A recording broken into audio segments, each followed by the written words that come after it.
Miguel, bienvenido a La Orilla. ¿Cómo estás? Buenas tardes. Buenas tardes. Pensé en vos hoy de tanta experiencia en tener en comunicación y quería saber cuál es tu referente principal en comunicación. Yo creo que nosotros, cada uno se marca como referente, se va armando, se va construyendo y va tomando de distintos sectores. Un referente no tengo, puro, sí tomar algunos modelos e ir llevándolo porque yo no lo puedo tomar como referente porque es como una copia. Entonces trato de ir tomando de distintos puntos para poder llegar a ser yo mismo. Y en esos distintos puntos que me describís, ¿quién es Miguel Ángel Giaco? Bueno, yo creo que yo me considero un laburante de los medios.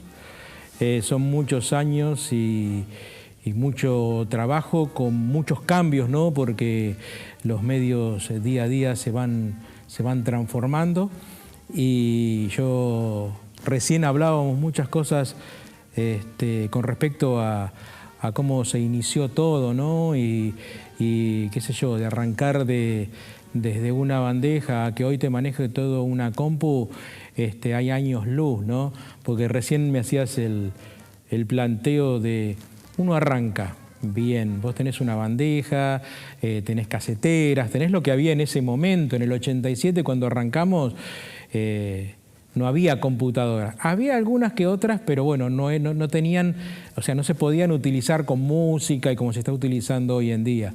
Entonces, bueno, creo que los operadores que teníamos antes, la verdad que trabajaban un montón, ¿no? Porque nosotros teníamos, para pasar las tandas, por ejemplo, se pasaban con cassette, tenías unas torres de 5 o 6 caseteras y ya tenías que estar preparado para hacer track, track, track, cerrabas, abrías, cerrabas y cuando terminaba la tanda con una virome poníamos en punta, lo dábamos vuelta el cassette, que claro. ¿Qué era la virome y el cassette? Y nosotros comprábamos, en esa época se compraban cintas y con las cajas de los cassettes y armábamos todo tipo de cassette. Por ejemplo, tenías, no sé, una publicidad de 30 segundos, de 40 segundos, cargabas, ya teníamos todos los elementos para armar el mismo cassette, cortabas, los armabas, los grabábamos en el estudio. Y así ibas armando todas las publicidades, ¿no? Porque si no tenías un cassette, por ejemplo, de 90 minutos y una publicidad te dura segundos. Sí. Antes de seguir hablando de radio en sí, porque quiero dedicarle un bloque a todo eso porque es súper interesante saber cómo se hacía radio analógica prácticamente y encima tu radio fue la primera FM estéreo de la zona. Sí, perdón. Pero mi pregunta es, ¿cómo te vino la pasión por la radio? Mirá, mi viejo llegó con mi abuelo y sus hermanos en el año 41, 42, y él cuando estaba acá, él me contaba que se sentaba arriba de un médano, veía el mar y él quería una radio. Él quería comunicar, estamos hablando de esa época. Como yo te había dicho en una charla que tuvimos, acá únicamente entraba todo lo que sean las radios uruguayas, porque al estar tan lejos de capital, únicamente se escuchaba radios uruguayas. Y mi viejo siempre quiso tener, el sueño de él era tener una radio en su lugar, en su querido Mar de Ajó. Así que bueno, él cuando hizo el servicio militar se fue a Buenos Aires, hizo el servicio militar en comunicaciones, estudió, se recibió de ingeniero y seguía, cuando nosotros éramos chicos, con la inquietud de hacer una radio en Mar de Ajó. Él quería estar en la casa donde él se crió, quería tener una radio ahí. Bueno, así que bueno, llegó el momento, llegó el año 87, en Mar de Ajó Norte se montó una antena. Cuando se montó la antena, los vecinos venían a preguntarnos si van a poner un destacamento policial o qué iban a poner ahí, porque era... Normal. ¿Cuál era el contexto de la época en esa casita que describís?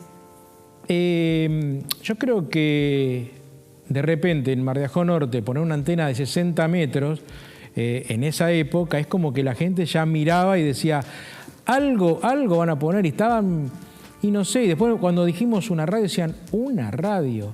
Y bueno, nosotros, yo como técnico en telecomunicaciones y mi viejo como ingeniero en comunicaciones, hicimos toda la parte técnica, armamos nuestros transmisores y se armó todo, toda la radio la armamos de la mejor forma posible, pero técnicamente. Y ahí se nos presentaba un problema. La radio no es todo técnica, hay que armar el contenido, que eso era lo más importante. Así que bueno, se empezó con mucha música, se empezó con una programación diferente, porque cuando yo presento en ese momento en el Confer, yo presento un proyecto para hacer una frontera de frecuencias para que no nos invadan los uruguayos. En ese momento, época de Alfonso, sí. ¿Qué es una frontera de frecuencia para el público que no? Una frontera de frecuencias, es decir, bueno, a través de las radios podemos hacer, pues yo estoy en la 106.5, algunos en la 100, que vayan distintas frecuencias y que no permitan entrar a las radios para de esa manera no poder, para no perder la identidad nuestra, porque ya todos escuchaban nada más que eso. Y de esta manera, teniendo todas estas cadenas de radio que se fueron formando, podíamos que siga nuestra identidad, que de a poco se iba a ir perdiendo. Entonces el momento del órgano contralor me dice que no se podía porque había un pacto bilateral con la República Oriental del Uruguay. Bueno, y yo quería salir al aire y no se podía, y se podía y no se podía. Hemos presentado cartas a Valcarce 50, a Alfonsín le mandé 500 cartas más o menos. Y bueno, llegó un momento que dije, bueno, que sea lo que Dios quiera, vinimos, montamos y punto. Y lo armamos. Se presentó un montón de papeles hasta que, bueno, apareció el Confer y nos vino a secuestrar los equipos. Que yo, de casualidad, porque me avisó un amigo, pude irme con todos los equipos. Estamos hablando en democracia, por eso es lo que siempre lo recuerdo, y la verdad que molesta y duele, porque uno no estaba haciendo nada raro, sino poniendo un medio de comunicación. ¿Por qué argumento te interesa? Porque ellos no autorizaban radios. Y todavía tenían la ley de radiodifusión, la 22.250 creo que era la que había firmado el gobierno de facto. Entonces, bueno, ellos se regían con eso. Y bueno, después de ahí se sacó un recurso de amparo, a los 60 días vuelvo de caprichoso, digo, no me van a ganar.